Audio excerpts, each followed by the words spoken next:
مضل له ومن يضلله فلا هادي له وأشهد أن لا إله إلا الله وحده لا شريك له وأشهد أن محمدًا عبده ورسوله أما بعد فإن خير الحديث كتاب الله وخير الهدي هدي محمد صلى الله عليه وسلم وشر الأمور محدثاتها وكل محدثة بدعة وكل بدعة ضلالة وكل ضلالة في النار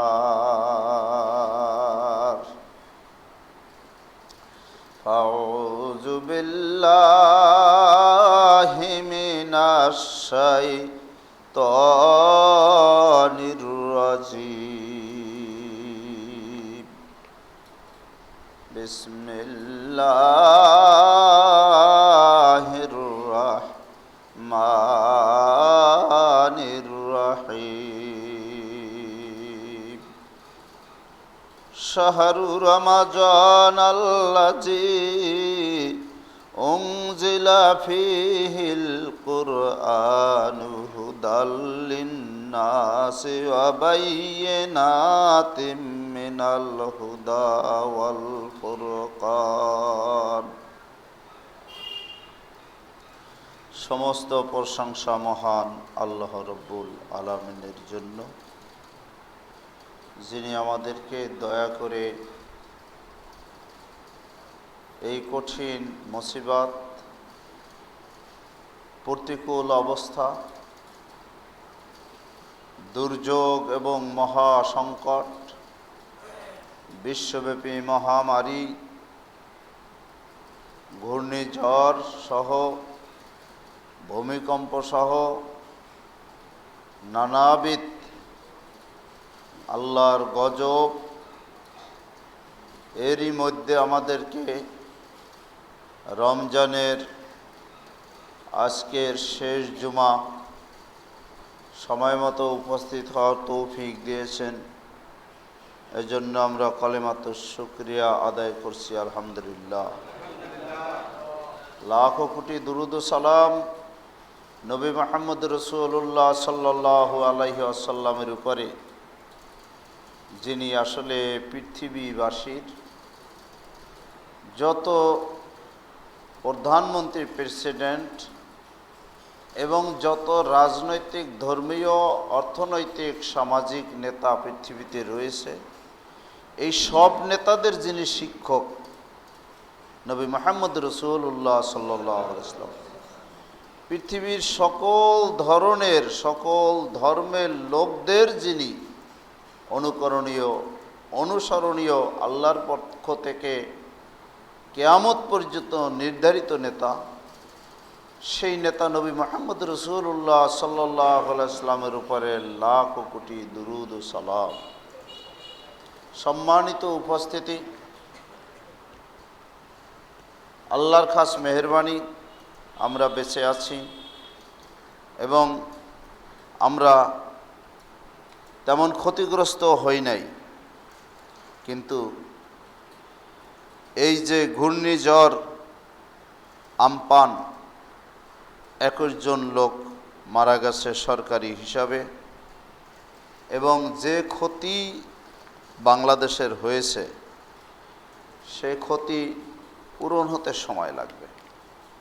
মোট ক্ষতি 1100 কোটি টাকা। ক্ষতিগ্রস্ত জেলা 26টি, সেতু ও কালভার্ট যা নষ্ট হয়েছে 200টি, বাঁধ ভেঙেছে 13 জেলায় 84টি পয়েন্টে। বাঙ্গা বাঁধের মোট দৈর্ঘ্য 7 কিলোমিটার। কৃষির ক্ষতি 1,76,000 হেক্টর জমি। বোরোর ক্ষতি হয়েছে 17 জেলায়। ক্ষতিগ্রস্ত বোরো ক্ষেত 47,000 হেক্টর। ক্ষতিগ্রস্ত আমবাগান 7,384 হেক্টর। মোটামুটিভাবে যে ক্ষতি হয়েছে, যার হয়েছে সে বুঝতেছে যে অবস্থা কি। এবং বিশ্বব্যাপী মহামারীর এখন মধ্যগতি চলছে না মধ্যগতির আগের গতি বাংলাদেশে চলছে, আল্লাহ তাআলাই ভালো জানেন।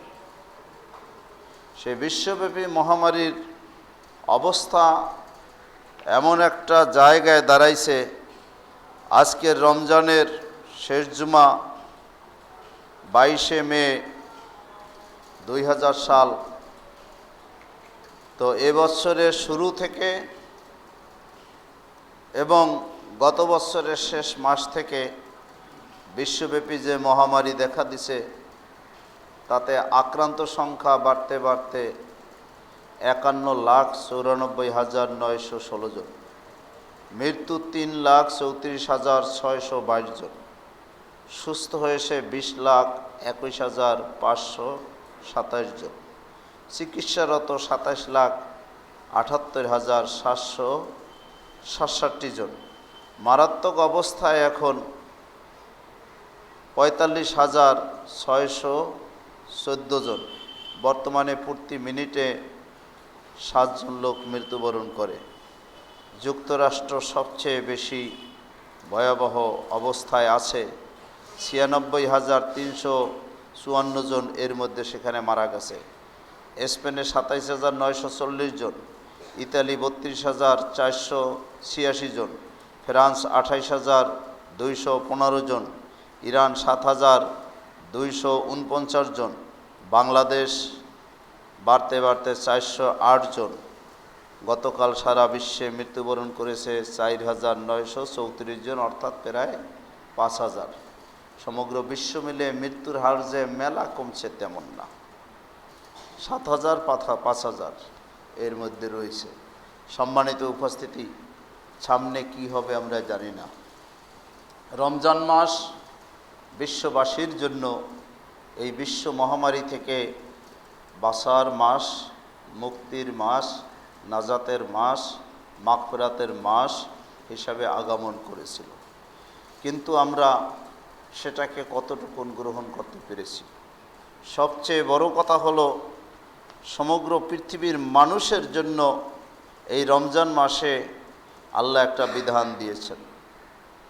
এই বিধানটা শেফাউন লিন্নাস, মানুষের জন্য আরোগ্য।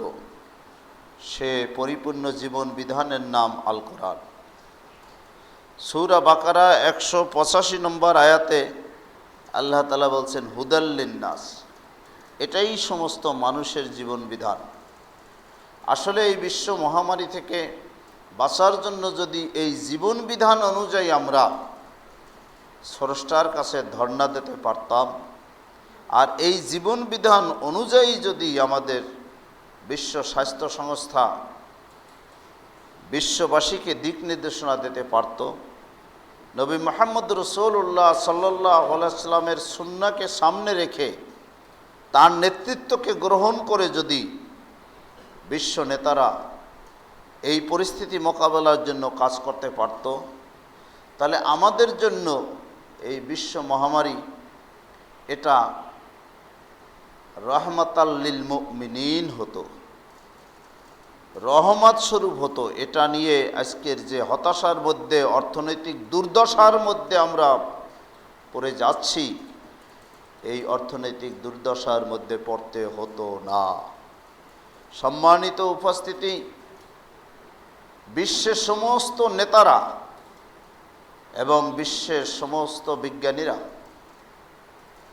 তাদের সকল জ্ঞানের পরিচালনার বিধিবিধান হিসাবে কোরআনুল কারীমকে যদি মর্যাদা দিতে পারত, তাহলে তাদের নেতৃত্ব, তাদের যোগ্যতা, তাদের জ্ঞান, তাদের কর্মসূচি আসলে আল্লাহর দরবারে কবুলিয়াত লাভ করত, আল্লাহ তাআলা সন্তুষ্ট হতেন, আমাদের জন্য মুক্তি সহজ হয়ে যেত। এই কথাগুলো বিশ্ব নেতাদের বোঝানোর জন্য আমরা এই মহামারীর শুরু থেকেই একই শিরোনামে কোরআনের বিভিন্ন আয়াত, রাসূল সাল্লাল্লাহু আলাইহি ওয়াসাল্লামের হাদিস দিয়ে কথা বলেছি। বিশ্ব মহামারীর কারণ ও বাঁচার উপায়, বিভিন্ন শিরোনামে, যার সারমর্ম একটাই, বিশ্বে বিভিন্ন গজব থেকে বাঁচার উপায়, বিশ্বে গজবের কারণ এবং বিপর্যয়ের কারণ, এবং প্রত্যেকটার পিছনে কোরআন থেকে দলিল আমরা দিয়েছি। হয়তো বলে ফেলতে পারেন যে কোরআন ওটা তো মুসলমানের ধর্ম গ্রন্থ, ওটা বিশ্ববাসী মানবে কেন? আমরা বলবো এই কথা যারা বলেন তারা কোরআন সম্পর্কে অজ্ঞ, জাহেল, মূর্খ। কোরআন কশ্চিনকালেও নিছক মুসলমানদের ধর্ম গ্রন্থ নয়। কোরআন হচ্ছে বিশ্ববাসীর জন্য এমন এক মুজিজা, এমন এক চ্যালেঞ্জ, যেটা এটা আল্লাহর পক্ষ থেকে বিশ্বের সমস্ত মানুষের জন্য জীবন বিধান। এটা কোরআন নিজেই চ্যালেঞ্জ আকারে আল্লাহর পক্ষ থেকে নাজিল হয়েছে। এটা প্রমাণের জন্য আলাদা আর কিছু লাগবে না। ঈসা আলাইহিস সালাতু ওয়াস সালাম মানুষকে জীবিত করতে পারতেন, মৃত্যু মানুষকে, আল্লাহর হুকুমে। এটা তার মুজিজা। ঈসা আলাইহিস সালাতু ওয়াস সালাম কুষ্ঠ রোগকে ভালো করতে পারতেন আল্লাহর হুকুমে। এটা তার মুজিজা। ঈসা আলাইহিস সালাতু ওয়াস সালাম জন্ম অন্ধকে চক্ষু দান করতে পারতেন আল্লাহর হুকুমে। এটা তার মুজিজা। ঈসা আলাইহিস সালাম দুনিয়া থেকে চলে গেছেন, তার মুজিজা শেষ হয়ে গেছে। মূসা আলাইহিস সালাতু ওয়াস সালাম এক লাঠি দিয়ে সারা পৃথিবী যেভাবে ইচ্ছা সেভাবে নাড়াতে পারতেন। সমস্ত জাদুকররা লাঠির সামনে অসহায়। মূসা আলাইহিস সালাতু ওয়াস সালামের সেই লাঠির বাড়িতেই সমুদ্র রাস্তা হয়ে গেছিল। মূসা আলাইহিস সালাতু ওয়াস সালামের সেই লাঠির বাড়িতেই সমুদ্র আবার উত্তাল হয়ে গিয়েছিল। মূসা আলাইহিস সালাতু ওয়াস সালাম মারা গেলেন, তার মুজিজা শেষ হয়ে গেল। এভাবে আল্লাহ তাআলা যে নবীকে যে মুজিজা দিয়েছিলেন, সে নবী যখন মারা গিয়েছেন, তার সে মুজিজা শেষ হয়ে গেছে। বিশ্ব নবীকে আল্লাহ তাআলা কিয়ামত পর্যন্ত যতগুলো মুজিজা দিয়েছেন, তার ভিতরে একটি মুজিজা স্থায়ী, একটি মুজিজা চূড়ান্ত, যে মুজিজার মোকাবেলা করার ক্ষমতা পৃথিবীর কিয়ামত পর্যন্ত কোনো শক্তি রাখবে না। সেটা হলো কোরআন নামক মুজিজা, যেটা একমাত্র আল্লাহর কালাম। পৃথিবীর কোনো শক্তি প্রমাণ করতে পারবে না এটা কোনো মানুষের লিখিত গ্রন্থ বা মানুষের কালাম, যেটা একমাত্র আল্লাহর পক্ষ থেকে মানুষের জন্য পরিপূর্ণ জীবন বিধান। পৃথিবীর কোনো মানুষ প্রমাণ করতে পারবে না কোরআনের মতো একটা কোরআন লিপিবদ্ধ করে যে না এরকম জীবন বিধান মানুষও লিপিবদ্ধ করতে পারে। কোরআন এমন ইতিহাস ধারণ করেছে পৃথিবীতে, যদিও কোরআন ইতিহাসের শুধু কিতাব নয়, যে ইতিহাস মানুষ সঠিকভাবে সংরক্ষণ করতে পারে নাই, কিয়ামত পর্যন্ত কোরআনই মানুষকে সেই ইতিহাস দিবে। কোরআন এমন এক সত্যের কথা মানুষের সামনে তুলে ধরেছেন, যেই সত্যকে মানুষ কঠিন কালেও অস্বীকার করে প্রমাণ করতে পারবে না, অস্বীকার করতে পারবে, প্রমাণ করতে পারবে না। সেটা হলো কোরআন বলছে পৃথিবীর স্রষ্টা আল্লাহ, মানুষের স্রষ্টা আল্লাহ, আসমানের স্রষ্টা আল্লাহ, জমিনের স্রষ্টা আল্লাহ, সার্বিক সৃষ্টির মালিক হলেন আল্লাহ। কোরআন এ ঘোষণা দিয়েছে, এ জানান দিয়েছে, এ জ্ঞান দিয়েছে। সমস্ত নবীরা যুগে যুগে এ কথারই প্রচার করেছে। কোরআনুল কারীমের এই চ্যালেঞ্জ মোকাবেলা করে পৃথিবীর স্রষ্টা আল্লাহর জায়গায় আর কারো নাম বসাতে পারে নাই, কারো নাম আল্লাহ লিখতে পারে নাই। ভুয়া দেবতা বহুত লোক দাবি করেছে, কিন্তু ভুয়া দেবতা ভুয়াই প্রমাণিত হয়েছে। কোনো দিন সেটা সত্যিকার স্রষ্টা হিসাবে প্রমাণিত হয় নাই। তো আজকের আমার নিবেদন, রমজান শেষ হয়ে যাচ্ছে। শাহরু রমজান আল্লাজি উনজিলা ফিহিল কোরআন, এই রমজানে যে কোরআন নাজিল হয়েছিল, এই কোরআনের দাবি হচ্ছে তারাবির নামাজ, এই কোরআনের দাবি হচ্ছে এতেকাফ, এই কোরআনের দাবি হচ্ছে ইফতার, এই কোরআনের দাবি হচ্ছে সাহারি, এই কোরআনের দাবি হচ্ছে সাদাকাতুল ফিতর 100 আদায় করা, এই কোরআনের দাবি হচ্ছে যাকাত আদায় করা, এই কোরআনের দাবি হচ্ছে রমজান শেষে ঈদুল ফিতরের সালাত আদায় করব, ঈদ উদযাপন করব। ঈদ উদযাপনের মানি হলো পহেলা বৈশাখ উদযাপন করা যাবে না। ঈদ উদযাপনের মানি হলো কোনো বর্ষ পূজা করা যাবে না। এই কোরআনের দাবি, যাকাত দিলে নামাজ কায়েম হবে, যে যাকাত দিবে না তার নামাজ কায়েম হবে না। যাকাত দিলে তার নামাজ আল্লাহ কবুল করবেন, যে যাকাত দিবে না তার সালাত আল্লাহ কবুল করবেন না। আব্দুল্লাহ ইবনে মাসউদ রাদিয়াল্লাহু তাআলা আনহু থেকে এই কথাটি বর্ণিত। আব্দুল্লাহ ইবনে মাসউদ রাদিয়াল্লাহু তাআলা আনহু দলিল দিয়েছেন কোরআন থেকে, যে যাকাতের কথা যেখানেই আসছে অধিকাংশ জায়গায় যাকাতের আগে বলা হয়েছে আকিমুস সালাহ, সালাত কায়েম করো। সালাতের কথা যেখানেই আসছে অধিকাংশ জায়গায় বলা হয়েছে আকিমুস সালাতা ওয়াতুজ যাকাতা, সালাত কায়েম করো, যাকাত দাও। অতএব দুইটা ওয়ার্ডার একেবারে পাশাপাশি, একটি আরেকটির সাথে সম্পৃক্ত, ওতপ্রোতভাবে জড়িত। অতএব যারা যাকাত দিবে না তাদের সালাত কায়েম হবে না, আর যারা যাকাতকে অস্বীকার করবে তারা মুসলমান থাকবে না। এই জন্য আবু বকর রাদিয়াল্লাহু তাআলা আনহু যাকাত অস্বীকারীদের বিরুদ্ধে জিহাদ ঘোষণা করেছিলেন। এই রমজানুল মুবারক মাস দাবি নিয়ে আসছে, হে কল্যাণের অনুসারী, ইয়া বাগিয়াল খাইর আকবেল, হে কল্যাণের অনুসারী সামনে অগ্রসর হও।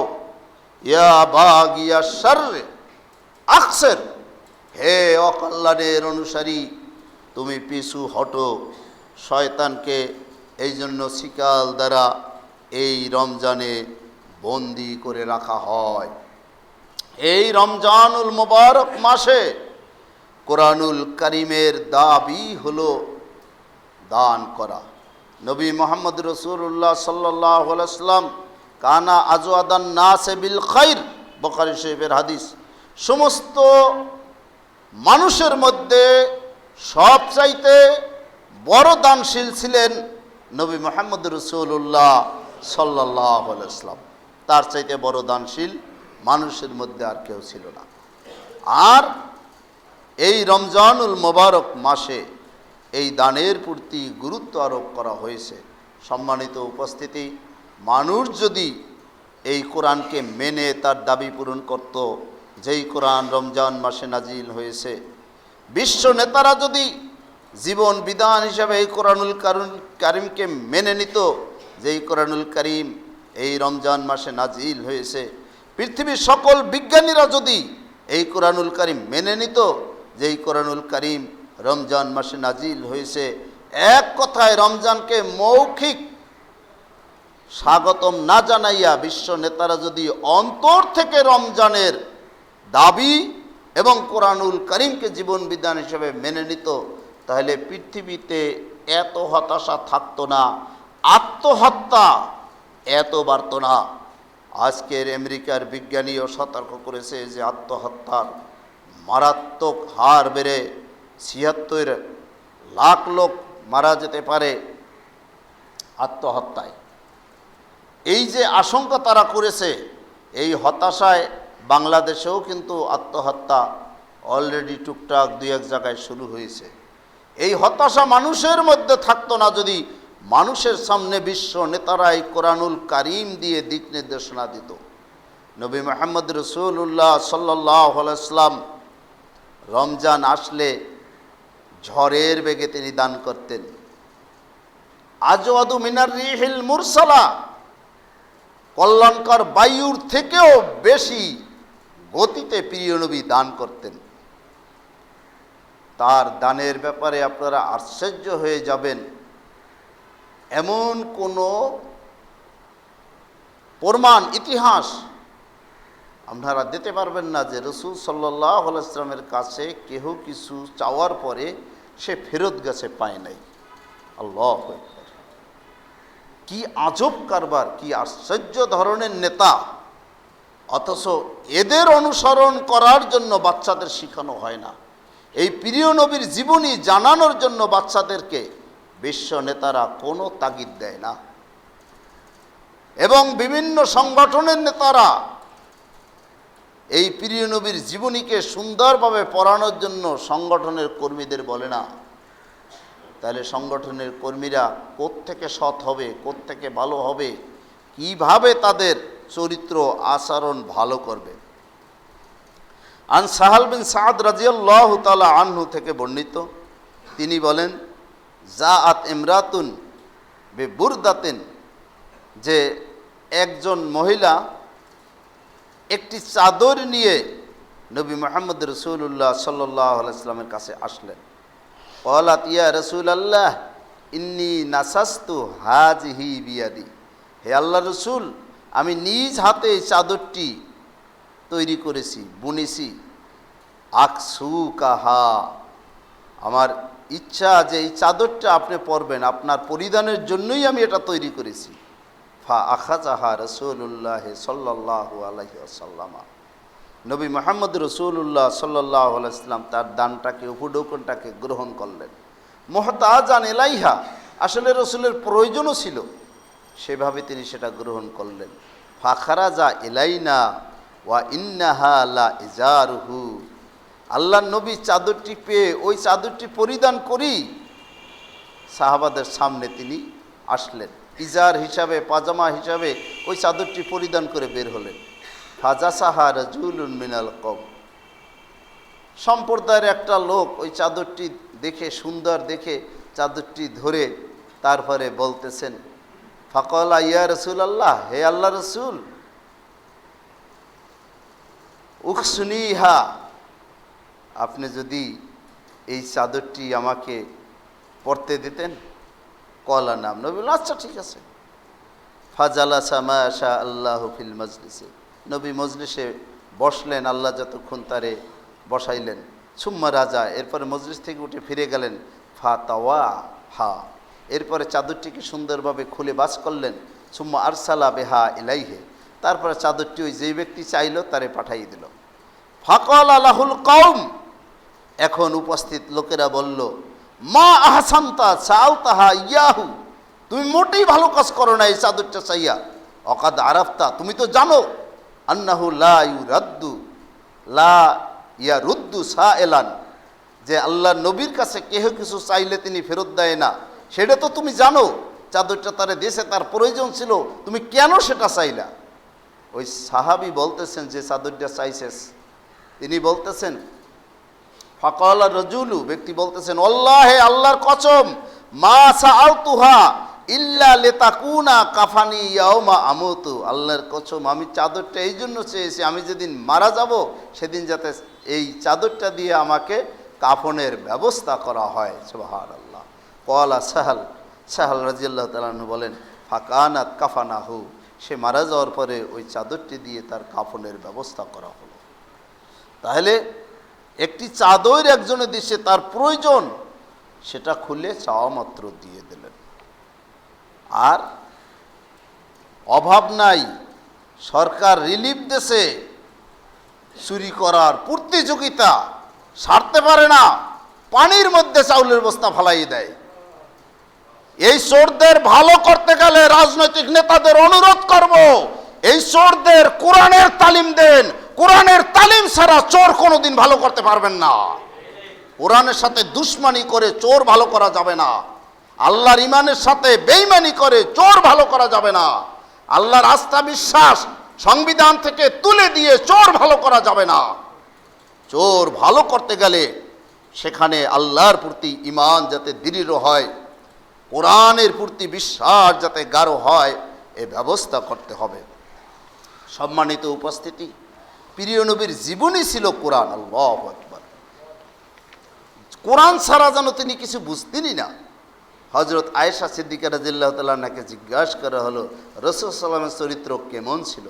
জবাবে তিনি বললেন, তার চরিত্র ছিল কোরআন। তোমরা কি কোরআন পড়ো না? অথচ আজকের এই বিশ্ব নেতাদের কাছে এই কোরআনের কোনো মূল্য নাই। এই কোরআন বিশ্ব নেতারা তাদের স্কুল কলেজ ইউনিভার্সিটির যে সিলেবাস করেছে তার ভিতরে এই কোরআন রাখে নাই। এই কোরআন সিলেবাসে না রেখে তারা যে কত বড় ভুল করেছেন তার সব প্রমাণ দিতে পারবো না। গত জুমায় কথা বলতে যাই প্রমাণ দিতে পারি নাই, অনেক বাকি রয়ে গেছে, কিছু মাত্র দিছি।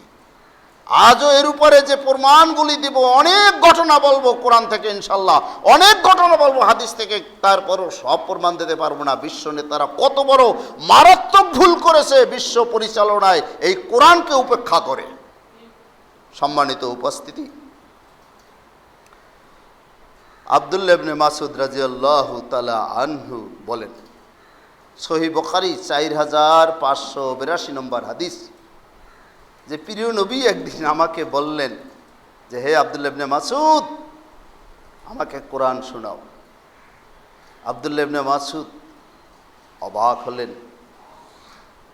তিনি প্রিয় নবীর একজন ছাত্র, আর প্রিয় নবী ছাত্রকে বলছেন আমাকে কোরআন শিখাও। আব্দুল্লাহ ইবনে মাসউদ রাদিয়াল্লাহু তাআলা আনহু বলেন, আমি বললাম কিভাবে আপনাকে কোরআন শোনাবো? কোরআন তো আপনার উপরেই নাজিল হয়েছে, আপনার কাছ থেকেই তো আমি কোরআন শিখেছি, কিভাবে আপনাকে আমি কোরআন শোনাবো? কত আদব যে নবীকে আমি কোরআন শিখাবো, আমার এই কি যোগ্যতা আছে? নবীকে কোরআন শোনানোর মতো আমার কি যোগ্যতা? তাহলে কিভাবে ছাত্র প্রিয় নবী তৈরি করেছেন যে তার সামনে যা শিখাইছেন তা শোনাবে, তাতে কত লাজুকতা, কত লজ্জাশীলতা। এই কোরআন উপেক্ষা করার কারণে আজকের ভিসিকে ছাত্ররা মারে পিটায়, এর চাইতে বড় গজব ও বিশ্ব নেতারা আর কি দেখতে চাও? এই কোরআনের শিক্ষা না থাকার কারণে শিক্ষকরে মারে ছেলেরা, এই কোরআনের শিক্ষা না থাকার কারণে বাপ মারে সন্তানরা, এর চাইতে বড় গজব আর কি দেখতে চাও? এই কোরআনের শিক্ষা না থাকার কারণে দুধের শিশু, মায়ের কাছে দুধের হক রয়েছে, দুধ পান না করাইয়া বেবি কেয়ার সেন্টারে পাঠাই দেয়। এই কোরআনের শিক্ষা না থাকার কারণে যখন বৃদ্ধ হয়ে যায় তখন মা বাবাকে গুদাম ঘরে পাঠিয়ে দেয়। এরপরেও বিশ্ব নেতারা বোঝো না তোমরা কত ভুলের মধ্যে আসো, কত বিভ্রান্তির মধ্যে আসো, শয়তানের পথে যে তোমরা আছো, এরপরেও বোঝো না। এরপরেও যখন বোঝো না তখন করোনার মতো ভাইরাস মাঝে সাঝে নাড়া দেয়, এইডসের মতো ভাইরাস মাঝে সাঝে নাড়া দেয়, কারণ তোমাদের বুঝতে কষ্ট হয়। সম্মানিত উপস্থিতি, আল্লাহ নবী বললেন, ইকরা আলাইয়াল কুরআনা ফাইন্নী উহিব্বু আন আসমাআহু মিন গায়রি। তুমি আমাকে কোরআন শোনাও, অন্যদের থেকে কোরআন শুনতে আমার মন চায়।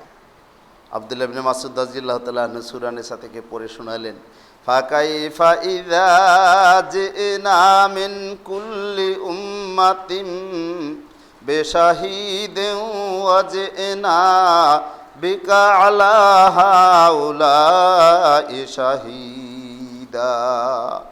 সেদিন কেমন হবে যখন আমি প্রত্যেক উম্মতের সাক্ষী এনে হাজির করব, এবং হে নবী এদের সবার কাছে সাক্ষী হিসাবে আপনাকে উপস্থিত করব, সেদিন কি অবস্থা হবে।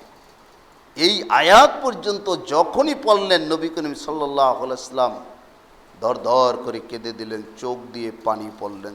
কোরআনের সাথে নবীর যে সম্পর্ক, এটা বোঝানোর জন্য বলছি। আর সেই কোরআনের সাথে আজকের আমাদের সম্পর্ক কোথায়? নবীর চোখ দিয়ে পানি পড়লেন যে আমাকে সাক্ষী দিতে হবে, দাঁড়াতে হবে। কোরআনের উপরে তার কত বিশ্বাস, কোরআন যে আল্লাহর কালাম, এটা কত দৃঢ়ভাবে তিনি বুঝছেন। আল্লাহু আকবার।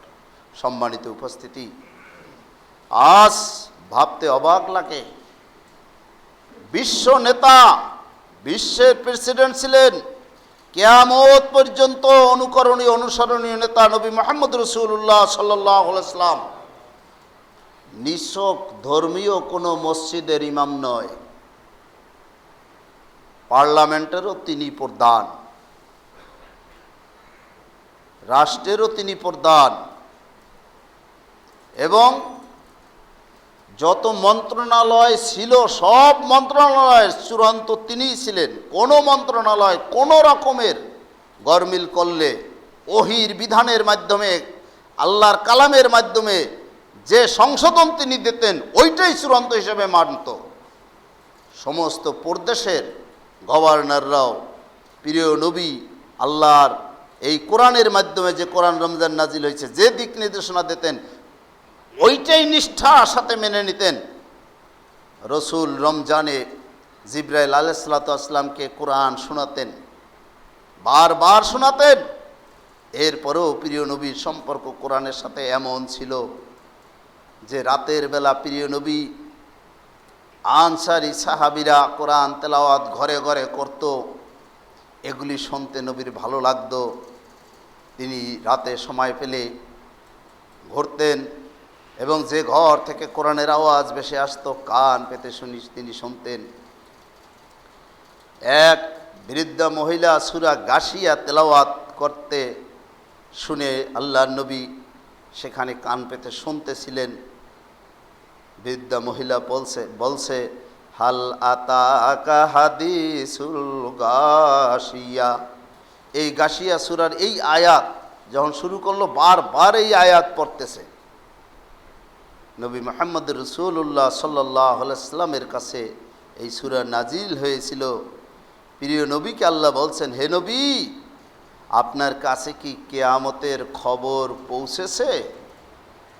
অর্থটা হলো এই, কিন্তু প্রিয় নবী যখনই তার কানে শুনছে হাল আতাকা হাদিসুল গাশিয়া, আপনার কাছে কি কিয়ামতের সংবাদ পৌঁছছে, প্রিয় নবী কোরআনের প্রতি এত দরদ, এত ভালোবাসা, এত বিশ্বাস, নবীর জবান থেকে নিজে বলে ফেললেন নাম আতানি, দর দর করে কেঁদে ফেললেন আর বললেন, হা আমার কাছে কিয়ামতের খবর তো এসেছে, হা আমার কাছে কিয়ামতের খবর তো এসেছে।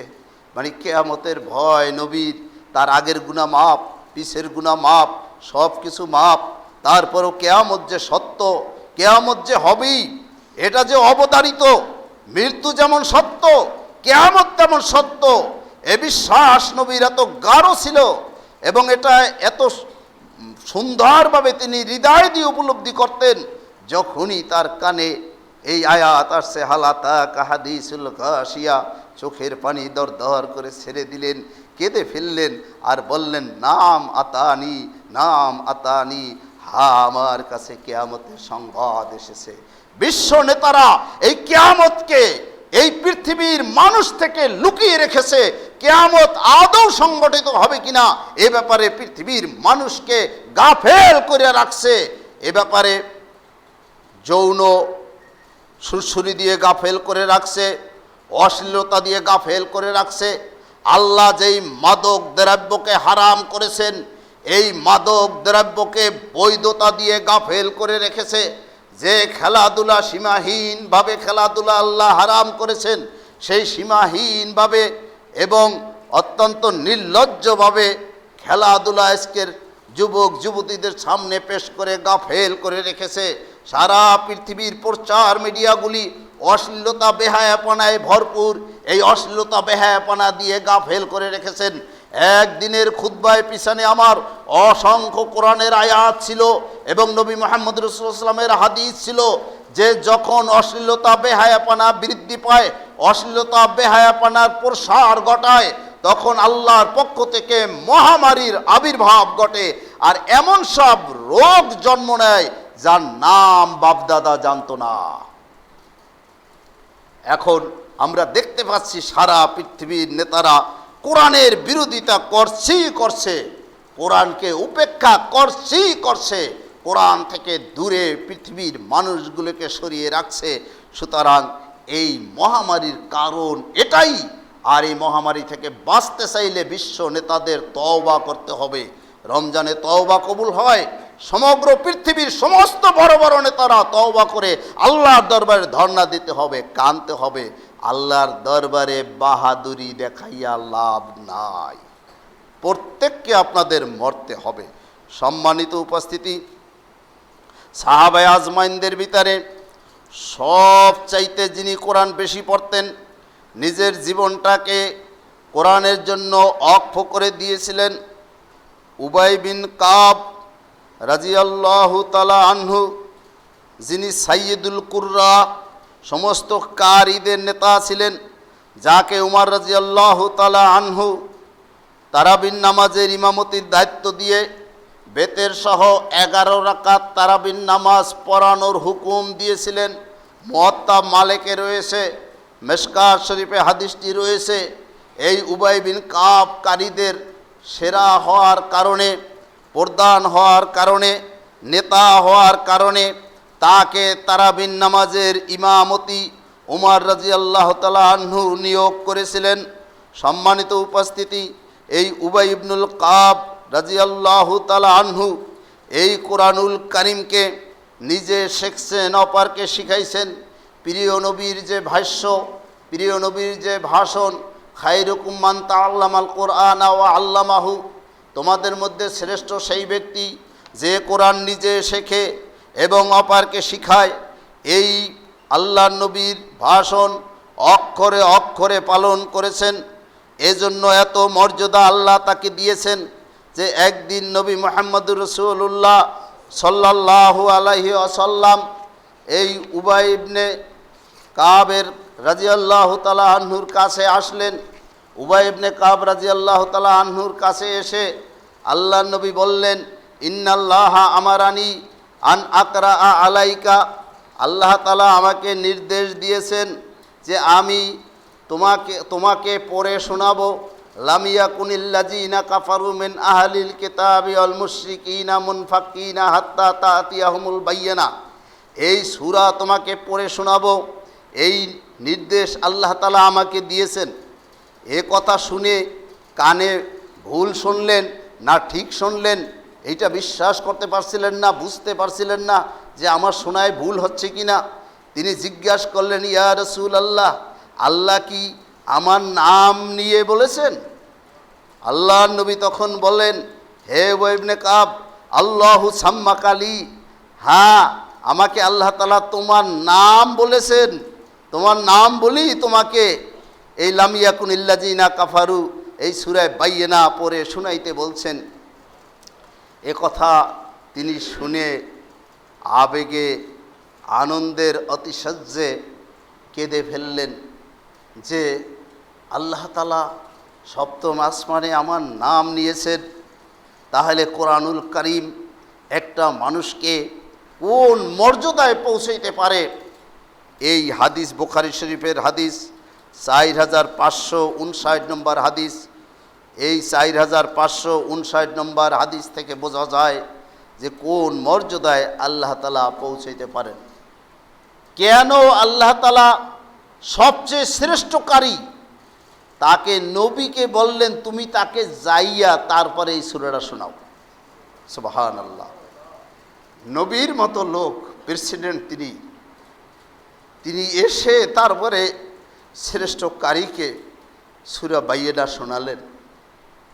কারণ প্রথম কারণ কাফেররা জাহান্নামে যাবে, এর সবচাইতে বড় প্রমাণ হচ্ছে কোরআন। ঈমানদাররা জান্নাতে যাইবে, এর সবচাইতে বড় প্রমাণ হচ্ছে কোরআন। কোরআন যে তেলাওয়াত করবে তার জন্য কোরআন সুপারিশ করবে, তাকে জাহান্নামে নিতে দেবে না কোরআন। আর কোরআন এই প্রমাণ, আর সূরা বায়্যিনার ভিতরে এই প্রমাণ সিরিয়াসলি মহান আল্লাহ রাব্বুল আলামিন পেশ করেছেন আপনাদের সামনে। সূরা বায়্যিনার এই 1-2টা আয়াত পরে শুনেলে আপনারা বুঝবেন যে কোরআনই যে কাফেররা জাহান্নামে যাওয়ার প্রমাণ, আর কোরআনই যে ঈমানদাররা জান্নাতে যাওয়ার প্রমাণ। লাম ইয়াকুনিল্লাযিনা কাফারু মিন আহলিল কিতাবি ওয়াল মুশরিকিনা মুনফাক্কিনা হাত্তা তাতিয়াহুমুল বায়্যিনা। আহলি কিতাবদের মধ্যে যারা কুফরি করেছে এবং মুশরিকরা, অর্থাৎ মুশরিকরাও কিন্তু কুফরি করে আর আহলে কিতাবরাও কুফরি করে, কিন্তু আহলে কিতাব বলতে ইহুদি এবং খ্রিস্টানদেরকে তারা আল্লাহর কিতাবকে বিকৃতি করলেও আল্লাহ তাআলা তাদেরকে আহলে কিতাব বলে একটু আলাদা করে নামকরণ করেছেন। আর মুশরিকরা তো মূর্তি পূজা, আগুন পূজা নিয়েই ব্যস্ত থাকে।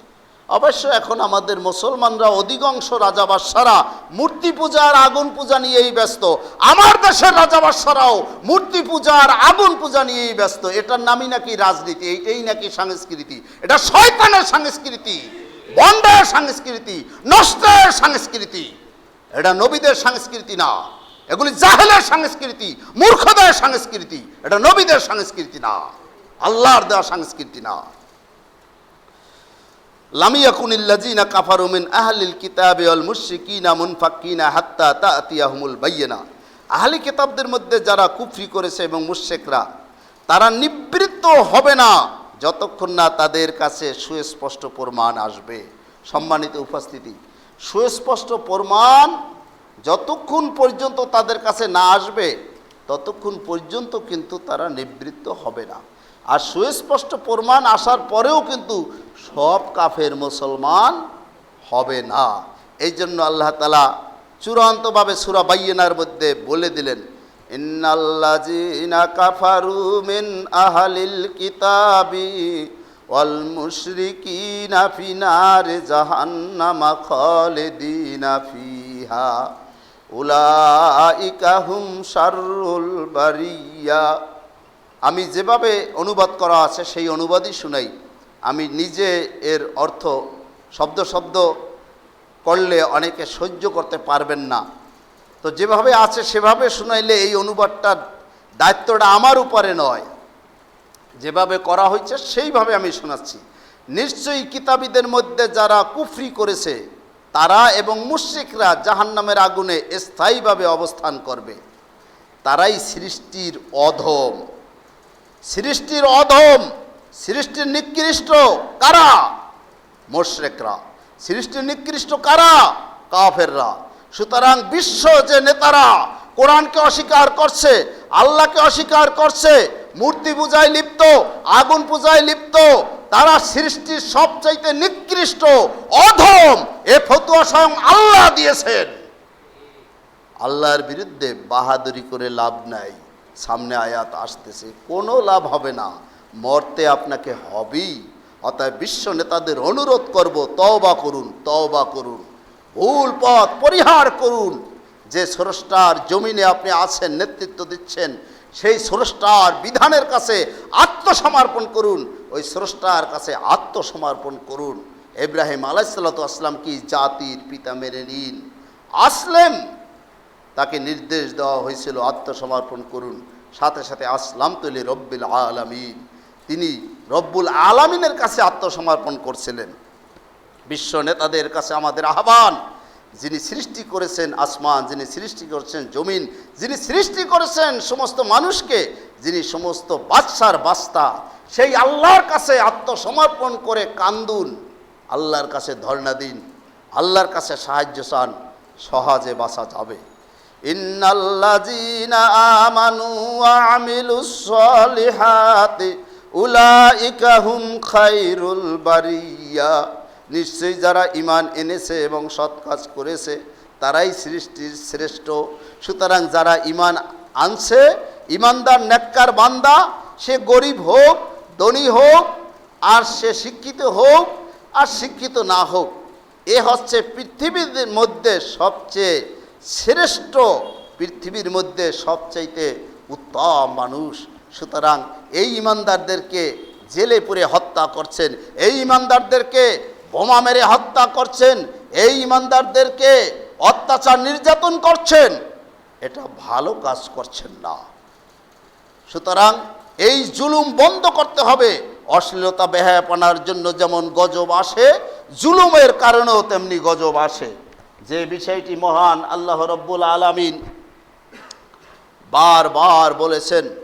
সম্মানিত উপস্থিতি, আমি আপনাদের সামনে যতটুকু পারি দলিলগুলি দেব, তার আগে আরেকটু বিনীতভাবে আপনাদের সামনে বলতে চাই যে নবী মুহাম্মদ রাসূলুল্লাহ সাল্লাল্লাহু আলাইহি ওয়াসাল্লাম তিনি সমস্ত বিজ্ঞানীদের অন্তরে বিবেকে নাড়া দেওয়ার মতো ঘটনা আমাদের জন্য রেখে গিয়েছেন, যে ঘটনার সাক্ষী হযরত বেলাল রাদিয়াল্লাহু তাআলা আনহু।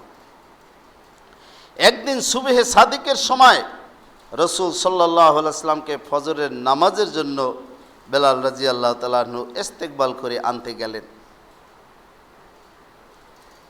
হযরত বেলাল রাদিয়াল্লাহু তাআলা আনহু আনতে গিয়ে শুনতে পেলেন রাসূল সাল্লাল্লাহু আলাইহি ওয়াসাল্লাম তেলাওয়াত করতেছেন সূরা আল ইমরান 191 নম্বর আয়াত।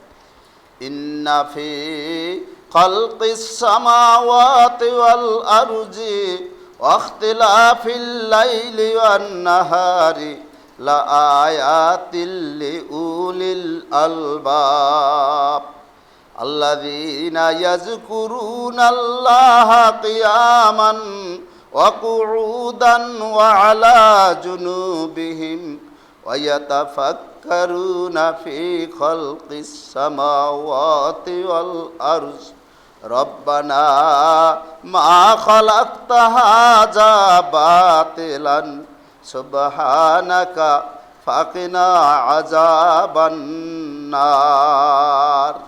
অর্থ হচ্ছে, নিঃসন্দেহে আসমান সমূহ ও জমিনের নিখুঁত সৃষ্টি এবং দিবা রাত্রির আবর্তনের মধ্যে বিজ্ঞানীদের জন্য অনেক নিদর্শন রয়েছে। সুবহানাল্লাহ।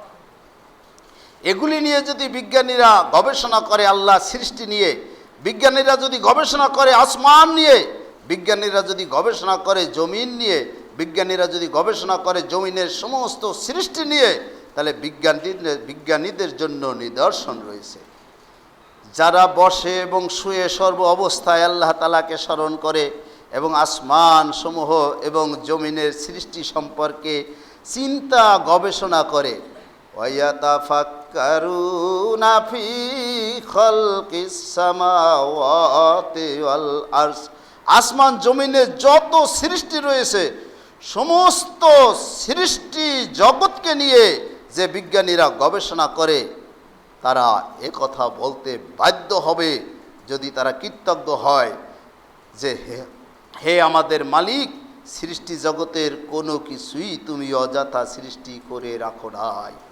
তারা যদি কৃতজ্ঞ হয় কথা বলতে বাধ্য হবে, রব্বানা মা খালাকতা হাযা বাতিলা, হে আল্লাহ তুমি কিছুই অনর্থক সৃষ্টি করো নাই। সুবহানাকা, তোমার পবিত্রতা বর্ণনা করছি। ফাকিনা আযাবান নার, অতএব তুমি জাহান্নামের কঠিন শাস্তি থেকে আমাদেরকে বাঁচাও। আজকের বিজ্ঞানীদের ত্রুটি হলো এই জায়গায়, এরা আল্লাহর কাছে ধর্ণা দিতে রাজি না। এদের শত্রুতা হলো আল্লাহর সাথে, শত্রুতা হলো কোরআনের সাথে। অধিকাংশ বিজ্ঞানীদের, এই বিশ্ব নেতাদের শত্রুতা হলো আল্লাহর সাথে। এরা আল্লাহর কাছে ধর্ণা দিতে রাজি না। আল্লাহ সৃষ্টি নিয়ে গবেষণা করে একবারও এই কৃতজ্ঞতা বোধ তাদের মধ্যে হয় না যে বলবে রব্বানা মা খালাকতা হাযা বাতিলান, হে আল্লাহ আপনি অনর্থক কিছু সৃষ্টি করেন নাই।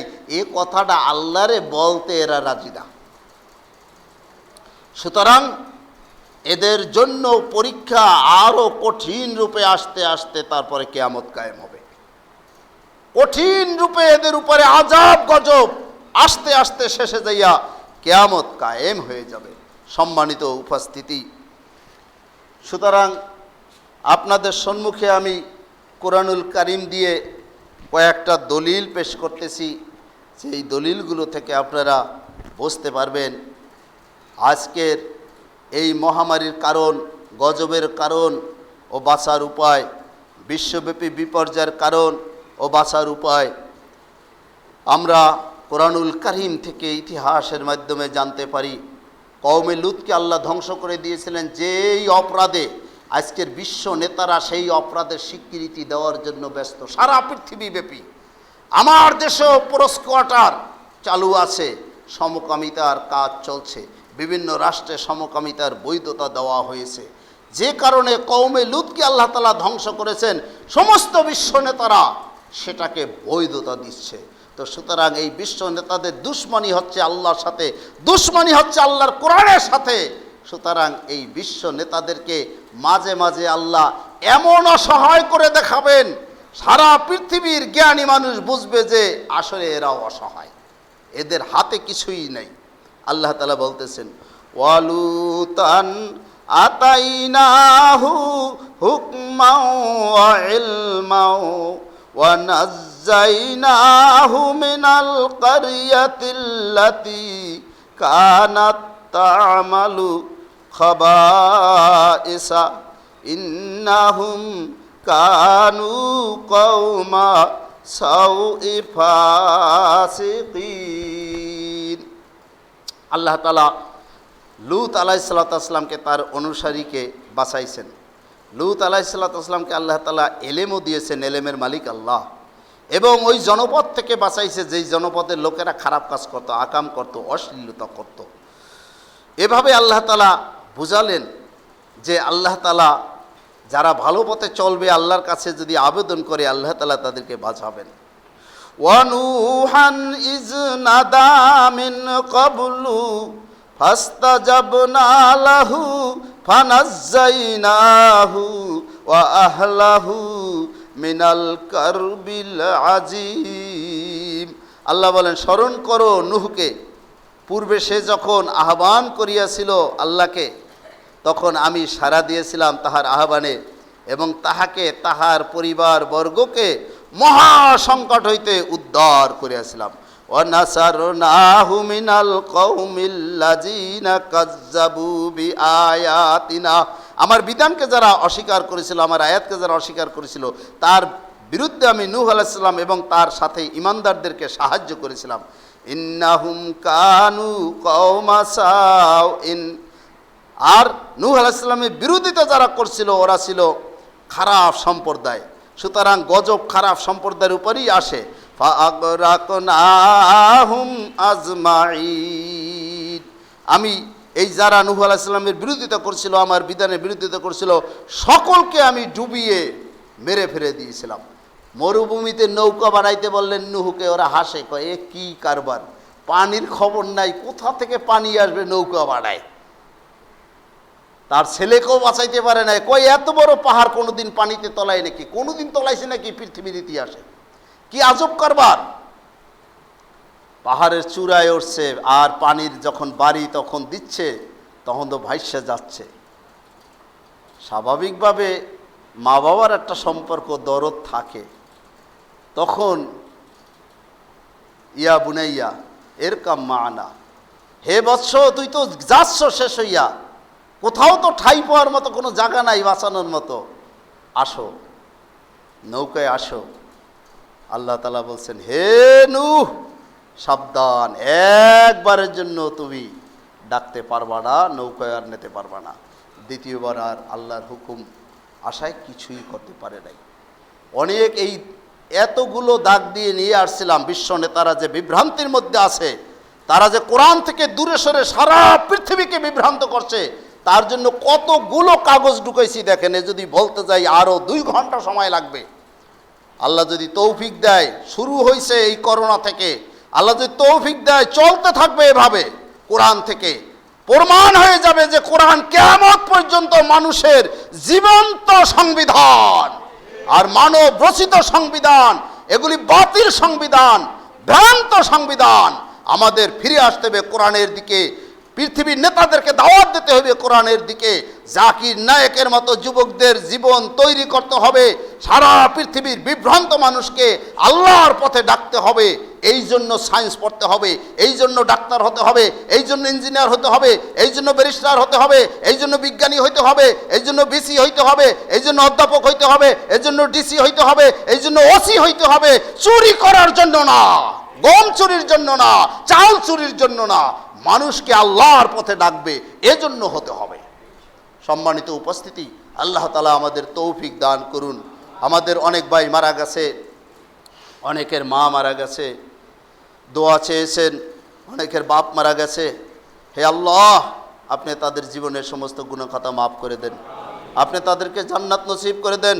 হে আল্লাহ, রমজানে কবর আযাব মাফ, রমজানের উসিলায় আপনি জীবনভর কবরের আযাবকে তাদের মাফ করে দেন। হে আল্লাহ, যারা অসুস্থ আপনি তাদেরকে সুস্থতা দান করুন। আস্তাগফিরুল্লাহ লি ওয়া লাকুম।